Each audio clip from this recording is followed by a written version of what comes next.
Hello दोस्तों, आज की इस वीडियो में हम कमर में होने वाले दर्द के संपूर्ण इलाज के बारे में डिस्कस करेंगे। कमर में दर्द होना एक कॉमन प्रॉब्लम होती है जिसे मेडिकल टर्म में लंबेगो कहा जाता है। आज की इस वीडियो में हम लंबेगो के संपूर्ण इंट्रोडक्शन से लेकर उसके ट्रीटमेंट के बारे में डिटेल में डिस्कस करेंगे। आज की इस वीडियो में हम जानेंगे कि कमर दर्द किन किन कारणों की वजह से होता है, अगर किसी व्यक्ति में कमर दर्द हो रहा है तो उसमें क्या सिम्टम्स देखने को मिलते हैं, और मेनली इसके ट्रीटमेंट के बारे में डिस्कस करेंगे। आज की इस वीडियो में अगर किसी व्यक्ति के कमर दर्द हो रहा है और वहाँ डॉक्टर के पास जाता है तो डॉक्टर उन्हें कौन कौन सी मेडिसिन होती है जो प्रिस्क्राइब करता है, उन मेडिसिन के पॉपुलर ब्रांड नेम के साथ साथ मेडिकल स्टोर पर ये मेडिसिन किस नाम से मिलती है, उसमें क्या कंटेंट पाया जाता है, और मेनली इसके यूजेस, डोज और साइड इफ़ेक्ट के बारे में आज की इस वीडियो में हम समझने वाले हैं। सो वीडियो बहुत ही यूज़फुल होने वाली है ऑल द मेडिकल स्टूडेंट जो गाँव में प्रैक्टिस करते हैं, आरएमपी डॉक्टर है या फिर जो गांव में क्लिनिक चलाता है, उन सभी के लिए। आगे बढ़ने से पहले वीडियो को लाइक कर देना। चैनल पर अगर पहली बार विजिट कर रहे हो तो चैनल को प्लीज़ सब्सक्राइब कर देना। चलिए वीडियो को शुरू करते हैं और सबसे पहले अपन डिस्कस करते हैं what is a back pain, यानी कि लंबेगो की कंडीशन क्या होती है, बैक पेन कमर दर्द क्या होता है, उसका जनरल इंट्रोडक्शन हम सबसे पहले हिंदी और इंग्लिश भाषा में आसान शब्दों में समझने वाले हैं। कमर में दर्द होना एक कॉमन प्रॉब्लम होती है, कॉमन कंडीशन होती है जिसे मेडिकल टर्म में लंबेगो कहा जाता है। जो लंबेगो की कंडीशन होती है उसके अंतर्गत जो दर्द होता है, जो कमर में दर्द होता है, वो आमतौर पर चुभने वाला दर्द होता है जो सुबह के समय यानी कि मॉर्निंग के समय बहुत ज़्यादा तेज देखने को मिलता है। कमर में दर्द होना किसी भी एज ग्रुप के लोगों में हो सकता है, लेकिन इसके होने की जो सर्वाधिक संभावना होती है, यानी कि जो लंबेगो की कंडीशन सबसे ज़्यादा देखने को मिलती है, वो 60 एज ग्रुप के जो लोग होते हैं उनमें देखने को मिलती है। जिन व्यक्तियों की उम्र 60 वर्ष से ऊपर हो गई है उनमें कमर दर्द सबसे ज़्यादा देखने को मिलता है। यह कमर दर्द किसी इंजरी के कारण या फिर मसल्स में खिंचाव के कारण भी हो सकता है। अगर किसी व्यक्ति के एक्सीडेंट हुआ है या फिर अगर छोटी मोटी इंजरी हुई है तो उस कारण से भी कमर में दर्द हो सकता है। इसके अलावा अगर मसल्स में खिंचाव आ रहा है, मोच चाहिए, तो उस कंडीशन में बैक पेन हो सकता है। जो बैक पेन होता है वो मॉर्निंग के समय यानी कि सुबह के समय बहुत ज़्यादा देखने को मिलता है। आप इमेज में देख सकते हो, ये हमारी स्पाइनल कॉर्ड होती है और ये इसका बैक पोर्शन होता है। तो जो लंबेगो की कंडीशन होती है उसमें इस एरिया पर सीवियर सडन और ऑनसेट पेन देखने को मिलता है। यह पेन जो मॉर्निंग के समय होता है बहुत ज़्यादा तेज देखने को मिलता है। यह पेन किसी भी कारण से हो सकता है, जैसे कि फ्रैक्चर के कारण, मोच आने के कारण या फिर इंजरी के कारण भी हो सकता है। आप इमेज में देख सकते हो, ये हमारी स्पाइनल कॉर्ड होती है और इसके बीच में जो प्रेजेंट होते हैं वो हमारे वर्टिब्रास होते हैं।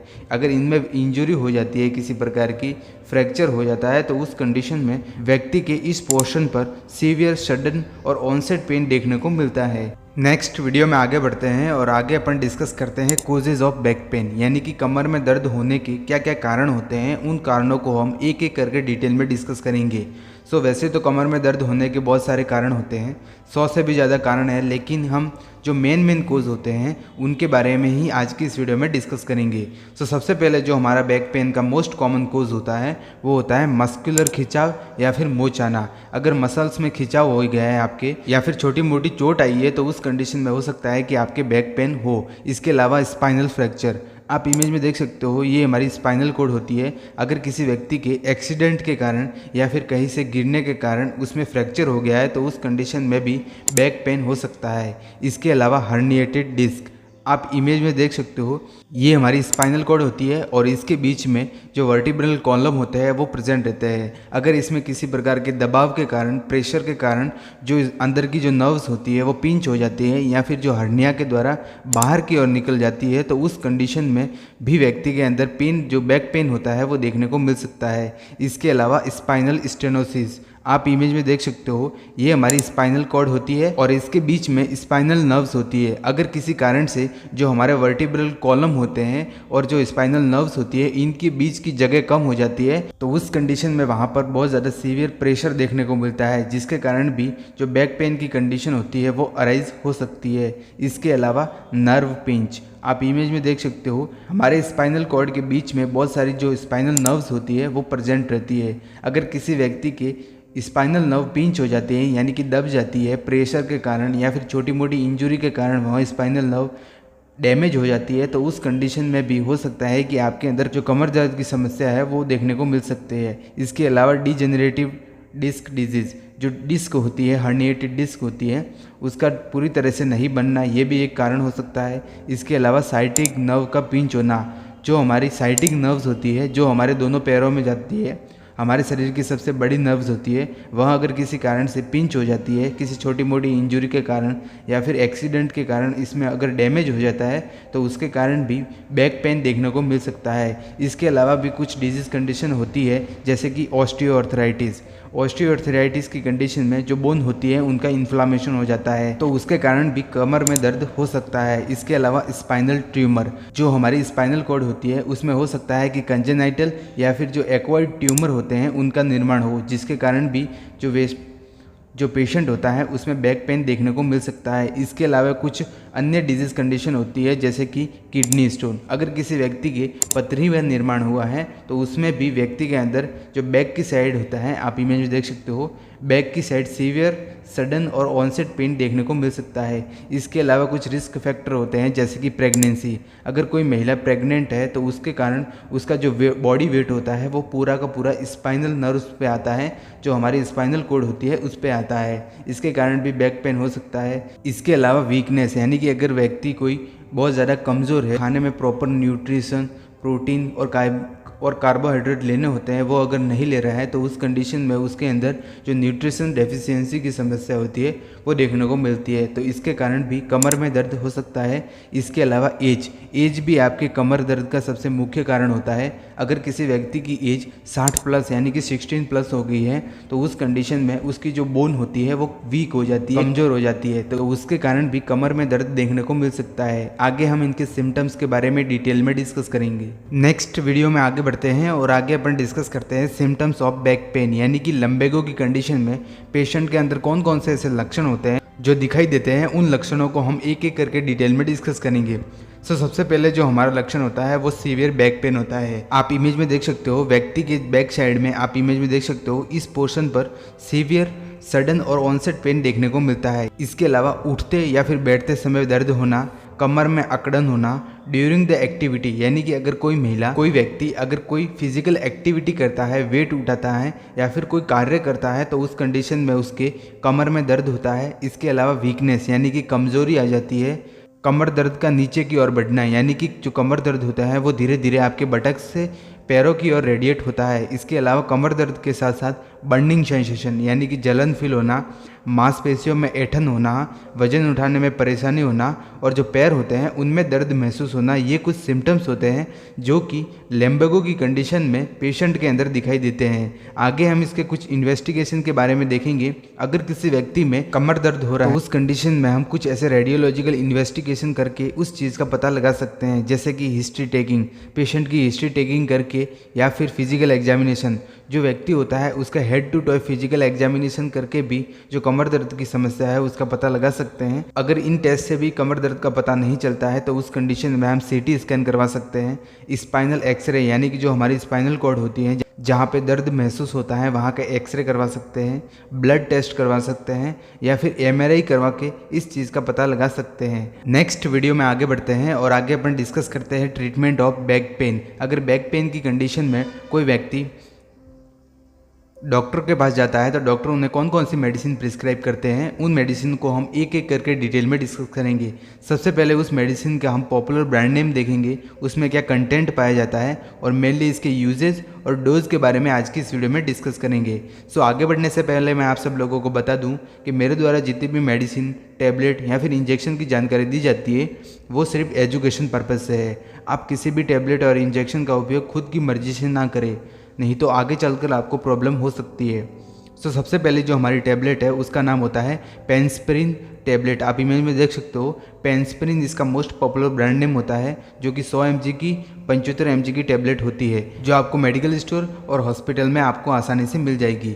बात करें इसके कंपोजिशन के बारे में तो इसमें एस्पिरिन नामक जो कंटेंट होता है वो प्रेजेंट रहता है। इस टैबलेट का उपयोग mainly reduce moderate to severe pain, यानी कि सामान्य से जो सीवियर पेन होता है बैक पेन, उसको कम करने के लिए जो पेनस्प्रिन टैबलेट होती है इसका उपयोग डॉक्टर द्वारा किया जाता है। बात करें इस टैबलेट के डोज के बारे में तो ये अडल्ट में 75 mg की जो टैबलेट होती है उसको बीडी में प्रिस्क्राइब किया जाता है, यानी कि दिन में 2 बार सुबह और शाम इस टैबलेट को लेने की सलाह दी जाती है।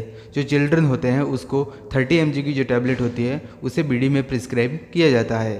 नेक्स्ट वीडियो में आगे बढ़ते हैं और अगली जो हमारी टैबलेट होती है वो होती है आइबुजेसिक 200 टैबलेट। आप इमेज में देख सकते हो आइबुजेसिक 200 टैबलेट इसका मोस्ट पॉपुलर ब्रांड नेम होता है, जो कि मेडिकल स्टोर पर और हॉस्पिटल में आपको आसानी से मिल जाएगी। बात करें इसके कंटेंट के बारे में तो इसमें आइबुप्रोफेन नामक जो कंटेंट होता है वो प्रेजेंट रहता है। इस टैबलेट का उपयोग भी mainly reduce moderate to severe pain, back pain होता है या फिर जो मसल्स में पेन होता है उसको कंट्रोल करने के लिए डॉक्टर द्वारा इसे प्रिस्क्राइब किया जाता है। यह टैबलेट 200 mg में, 400 mg में और 600 mg के वेरिएंट में मेडिकल स्टोर पर आपको आसानी से मिल जाएगी। इस टैबलेट का dose according to doctor order BD में अडल्ट में प्रिस्क्राइब किया जाता है, यानी कि दिन में 2 बार जो 200 mg की टैबलेट होती है उसे सुबह शाम लेनी होती है। चिल्ड्रन में इसका dose according to doctor order लेना होता है। नेक्स्ट वीडियो में आगे बढ़ते हैं और अगली जो हमारी मोस्ट पॉपुलर टैबलेट है जो कि मोस्ट कॉमन बैक पेन के ट्रीटमेंट के लिए डॉक्टर द्वारा प्रिस्क्राइब की जाती है, उस टैबलेट का नाम होता है नेप्रोसिन 500 टैबलेट। आप इमेज में देख सकते हो नेप्रोसिन 500 इसका मोस्ट पॉपुलर ब्रांड नेम होता है, जो कि मेडिकल स्टोर पर और हॉस्पिटल में आपको आसानी से मिल जाएगी। बात करें इसके कंटेंट के बारे में तो इसका कंटेंट नेप्रोक्सिन नामक जो कंटेंट होता है वो प्रेजेंट रहता है। इस टैबलेट का उपयोग भी जो सीवियर पेन होता है उसको कंट्रोल करने के लिए, टेंडरनेस को कम करने के लिए और जो बर्निंग सेंसेशन होता है उसको कम करने के लिए डॉक्टर द्वारा प्रिस्क्राइब किया जाता है। बात करें इसके डोज के बारे में तो अडल्ट में इसका डोज 500 mg की जो टैबलेट होती है उसे बीडी में प्रिस्क्राइब करते हैं, यानी कि दिन में 2 बार सुबह शाम इस टैबलेट को लेना होता है। और जो चिल्ड्रन होते हैं उसे अकॉर्डिंग टू डॉक्टर ऑर्डर इस टैबलेट को लेना होता है। नेक्स्ट वीडियो में आगे बढ़ते हैं और अगली जो हमारी टैबलेट है जो कि कमर दर्द के इलाज के लिए उपयोग में ली जाती है उसका नाम होता है एंडोवेल 25 टैबलेट। आप इमेज में देख सकते हो एंडोवेल 25 इसका मोस्ट पॉपुलर ब्रांड नेम होता है, जो कि मेडिकल स्टोर पर और हॉस्पिटल में आपको आसानी से मिल जाएगी। बात करें इसके कंटेंट के बारे में तो इसमें एंडोमिथासिन नामक जो कंटेंट होता है वो प्रेजेंट रहता है। इस टैबलेट का उपयोग mainly reduce moderate to severe pain को कम करने के लिए, दर्द को कम करने के लिए, बर्निंग सेंसेशन यानी कि जलन को कम करने के लिए, स्वेलिंग को कम करने के लिए, इसके अलावा जो टेंडरनेस होती है या फिर जो जॉइंट स्टिफनेस होती है उसको कम करने के लिए डॉक्टर द्वारा इस टैबलेट को प्रिस्क्राइब किया जाता है। बात करें इस टैबलेट के डोज के बारे में तो 50 और 25 mg के वेरिएंट में ये टैबलेट प्रेजेंट रहती है। इसको अकॉर्डिंग टू डॉक्टर ऑर्डर इस टैबलेट को लेना होता है। अडल्ट में इसका डोज 50 mg की टैबलेट होती है, उसको बीडी में यानी कि दिन में 2 बार लेने की सलाह दी जाती है। और चिल्ड्रन में इसका dose according to doctor order लेना होता है। नेक्स्ट वीडियो में आगे बढ़ते हैं और अगली जो हमारी टैबलेट है उसका नाम होता है क्रिडेक्ट पी टैबलेट। आप इमेज में देख सकते हो क्रिडेक्ट पी इसका मोस्ट पॉपुलर ब्रांड नेम होता है, जो कि मेडिकल स्टोर पर और हॉस्पिटल में आपको आसानी से मिल जाएगी।